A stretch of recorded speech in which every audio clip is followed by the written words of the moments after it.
Jesucristo anunció a sus discípulos persecuciones y muerte. Incluso llegó a denominarlos como bienaventurados a aquellos que precisamente sufran por su causa. En este sentido, la historia de la salvación, la historia de la Iglesia, ha podido manifestar en todo tiempo algún día de persecución. Podríamos incluso afirmar que no hay día sin persecuciones en la historia de la Iglesia. Es un tema, por tanto, de actualidad, porque cuando Jesucristo advirtió de este futuro, lo hizo a sabiendas de que este fenómeno nos acompañaría hasta el fin de los tiempos. No podemos reducir las persecuciones a aquellas históricas que llevaron a Hollywood a idear películas que todos conocemos como Quo Vadis o La túnica sagrada. Ciertamente, las persecuciones de los primeros tiempos son un preámbulo de persecuciones de todo tiempo.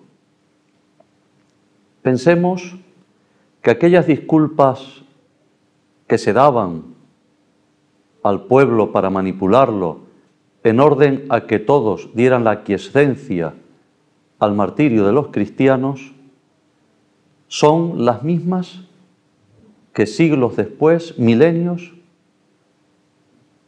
continúan presentándose como el fundamento de las nuevas persecuciones. El término mártir significa testigo y martirio, testimonio. En este sentido, todos los bautizados estamos llamados a ser mártires, a ser testigos, pero en el sentido estricto de la expresión que nosotros hoy manejamos, también todos los cristianos en potencia deberíamos de estar dispuestos a morir por la causa de Cristo. Él murió por nuestra salvación y nosotros correspondemos donando nuestra vida. No hemos de olvidar que a lo largo de la historia los mártires han sido el número mayor dentro de la comunión de los santos. Entre los 50 primeros papas encontramos 49 mártires. Posteriormente habría alguno más. No hemos tampoco de dejar atrás el sentido de genocidio que suele acompañar a todo proceso de persecución.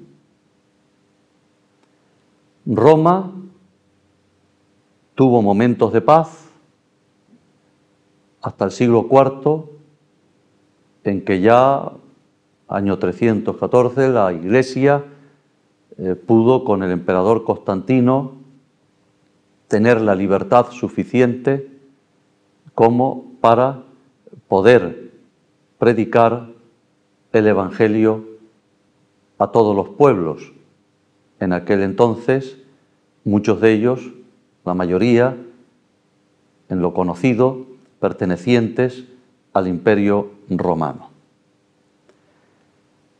Aquellas persecuciones que nosotros, como decía antes, las vemos muchas veces reflejadas en las películas de Hollywood, nos hablan de cristianos quemados para alumbrar las vías públicas, o de cristianos sirviendo de alimento a las fieras, leones, tigres, cristianos aseteados, cristianos pasados por la espada, pero como decía antes, eso podría crear en nosotros, generar la mentalidad de que terminó en aquellos momentos. Y el martirio, aunque no fuera en contexto de persecución, siguió a lo largo de la historia de la Iglesia. Los misioneros, ¿cuántos fueron mártires? ¿Cuántos ofrendaron su vida para que el Evangelio, el reino de los cielos, se pudiera extender a todas las naciones o a todos los territorios que se estaban descubriendo?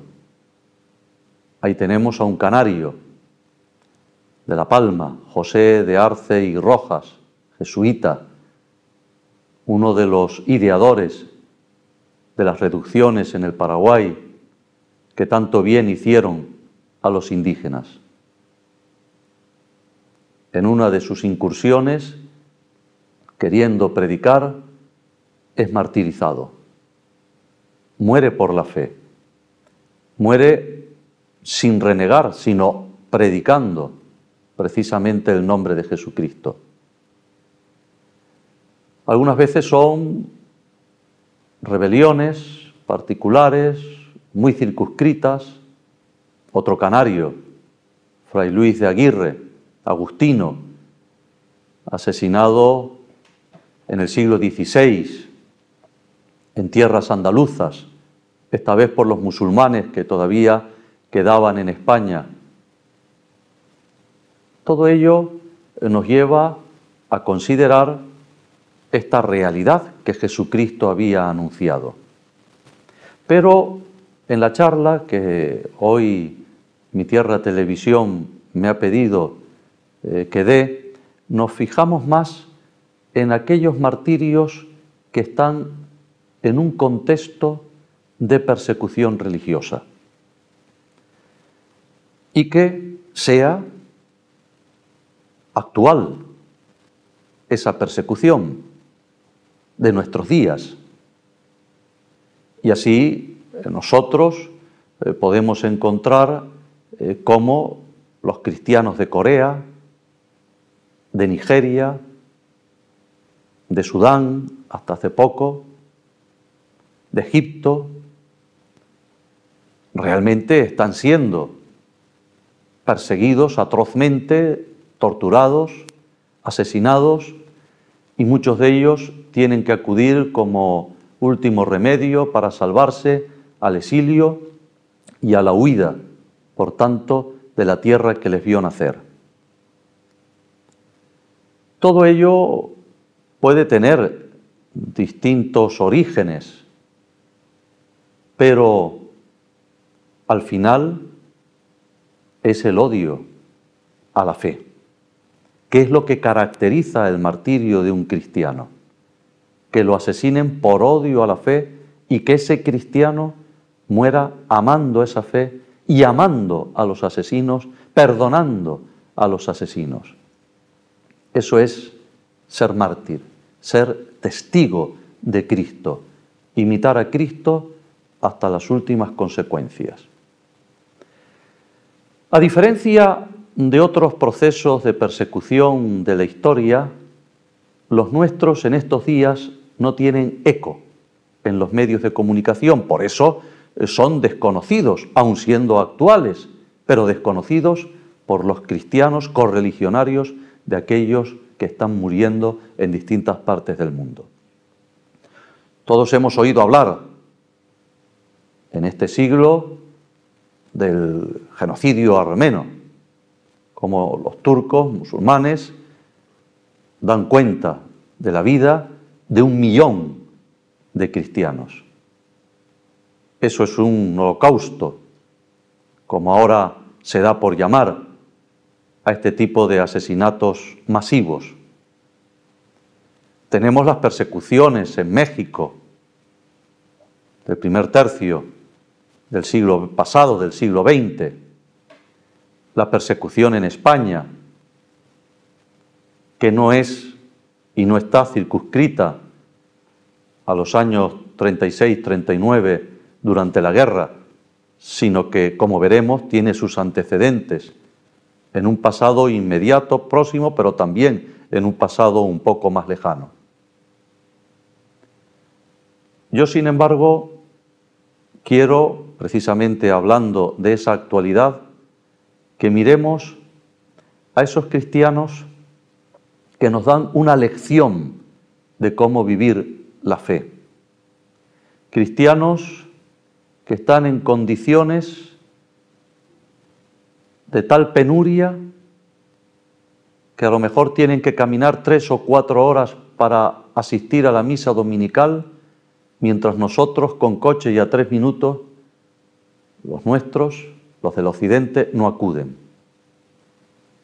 Cristianos que saben, como ocurre en China o en Corea o en Arabia Saudí, que si les cogen, los atrapan rezando o asistiendo a la Santa Misa, pueden sufrir cárcel durante muchos años o incluso la muerte. Cristianos que, aun sabiendo las consecuencias de su fe, no renuncian a ella. Cuando en el fin del año pasado, en las Navidades y en el propio 31 de diciembre, morían en Nigeria quemados de la forma más cruel, un centenar entre las dos fechas, Navidad y fin de año, de cristianos, nosotros tendríamos que avergonzarnos de llevar una vida de tan poco testimonio como la que normalmente desarrollamos en la vivencia de nuestra fe. Si uno entra en las páginas de Internet referidos a temas religiosos católicos, puede ciertamente encontrar no solo lo que yo estoy diciendo, sino lo que sucede en Pakistán, en la India, donde continuamente son incendiados los templos, donde secuestran a las niñas pequeñas católicas y las obligan a casarse con musulmanes, las torturan, donde el simple hecho de confesarte cristiano te puede llevar a la pérdida del trabajo y de todo beneficio social,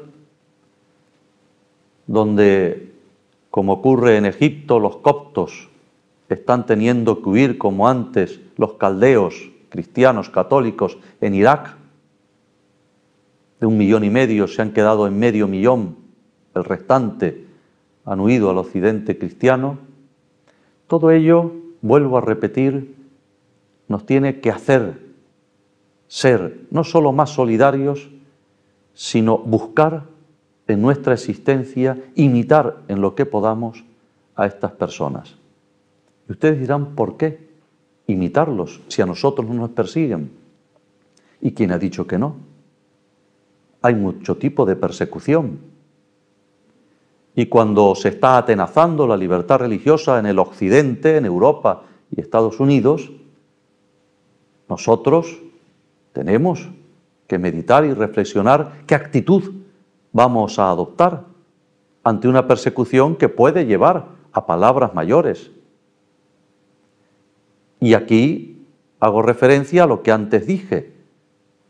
Por ejemplo, la persecución que hubo en España en el siglo pasado no es algo improvisado, sino es una mentalidad que se va generando en el pueblo, auspiciada por aquellos que, teniendo los poderes económicos, sociales, políticos y de difusión, introducen en el pueblo un rencor y un odio hacia una iglesia que no les ha hecho mal.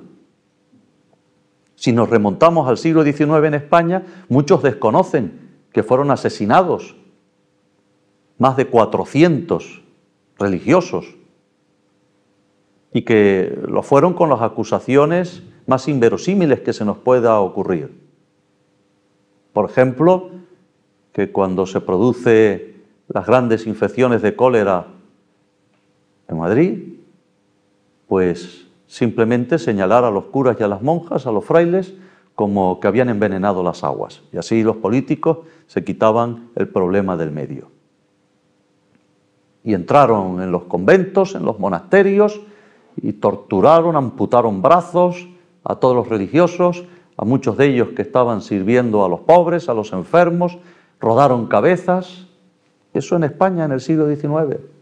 Y así fue esa línea, ese hilo conductor, poco a poco, aumentando mártires, persecuciones a través de la legislación, suspensiones y expulsiones de órdenes religiosas de España, como los jesuitas, en más de una ocasión, cerrar todos los conventos que primero no tuvieran 12 frailes, luego que no tuvieran 24, quitar todas las propiedades a las órdenes religiosas, con la desamortización de Mendizábal, y así todo ese hilo conductor nos lleva, lógicamente, a la gran persecución, con 7.000 consagrados asesinados y decenas de miles de cristianos por llevar un rosario, por rezar o por ir a misa. ¿Dónde se fomentó este odio? Ya digo que no es improvisado. No podemos decir que es cosa que surge en un día. Pues precisamente en el Occidente, todo aquel proceso que terminó en esto que estamos comentando, en ese hecho histórico, está de nuevo reproduciéndose. Hay líderes políticos que solo tienen el aplauso cuando hablan de la Iglesia, en contra de la Iglesia. En Estados Unidos se quiere reducir la libertad de la Iglesia y la conciencia de los católicos y de los cristianos en general y de otras religiones, cuando, por ejemplo, se oponen al aborto, obligando a los centros donde ellos trabajan, donde ellos son empresarios, a que se fomente lo que su conciencia cristiana rechaza. Este atentado a la conciencia es simplemente un acto coercitivo contra la libertad religiosa que va propiciando esa mentalidad, haciendo antipáticos a los católicos que no quieren renunciar a su fe. Y el hecho de que continuamente haya obras de teatro, blasfemas, exposiciones, con la anuencia de cualquier gobernante, de cualquier tendencia ideológica, porque ahí sí hay libertad de expresión, también va generando esta mentalidad. El hecho de que ahora estemos en una crisis y de que Cáritas, por ejemplo, sea la anunciadora denunciando todo lo que está aconteciendo en familias que no llegan a final de mes, 25% de la población que no tiene un solo sueldo en la casa, personas que viven sin techo, en medio del frío, de las inclemencias del tiempo. Ustedes figúrense que poco a poco continúa ese proceso, acabamos del siglo XIX y del siglo XX, y empiezan a decir, la Iglesia tiene mucho, venga, la solución está en quitarle todo y en matar a los... La gente es capaz de todo cuando están en momentos difíciles y son manipulados. Por eso, el cristiano, aunque esté adormecido, acomodado en el occidente en el que vivimos, no debe nunca de olvidar que hay legislaciones que fomentan la persecución de la Iglesia, que hay medios de comunicación que también lo hacen y que hay intereses de todo tipo en contra de aquellos que siguen con Cristo como estandarte, como Salvador para la humanidad. Y ustedes dirán, pero eso ocurrió antes, pero no puede... Ya estamos diciendo que sigue sucediendo en muchas partes del mundo. Se calcula una media de 105.000 cristianos asesinados al año por causa de fe. países radicales musulmanes, países comunistas, y nosotros creyendo que no nos va a pasar nada de esto. Podíamos evitarlo, precisamente teniendo ese concepto de que estamos abiertos al martirio, pero al mismo tiempo de procurar evitarlo, si está en nuestras manos, haciendo que la Iglesia pueda mostrar su verdadero rostro al mundo occidental, un rostro no solo de servicio a los más pobres, a los enfermos, sino un rostro de caridad para con todos, de amor sobrenatural. Esto que intentan evitar con campañas difamatorias y calumniosas, los mismos que son herederos de los que crucificaron a Jesucristo, de los que durante 3 siglos persiguieron a la primera Iglesia, de los que en tiempos más recientes cometieron aquellos genocidios que hemos comentado, como el armenio, como el español, como el mexicano, y son herederos de todo un pensamiento, de toda una mentalidad que no podemos soslayar en nuestra vida.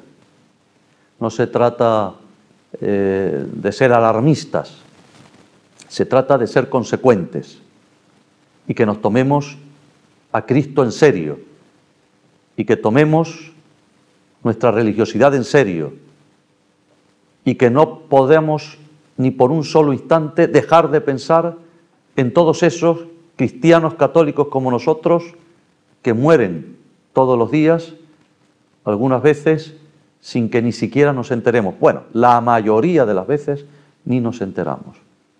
Por ello, cristiano católico que me escucha, toma conciencia. El martirio es algo de nuestros días, es algo de todo tiempo. Toma conciencia para que hoy mismo empieces a pensar en aquellos que sufren tortura y muerte y reces por ellos. Y para que hoy mismo tú te sientas testigo, es decir, mártir, dispuesto a dar tu vida por aquello que es lo más importante, tu salvación en orden al seguimiento de Cristo.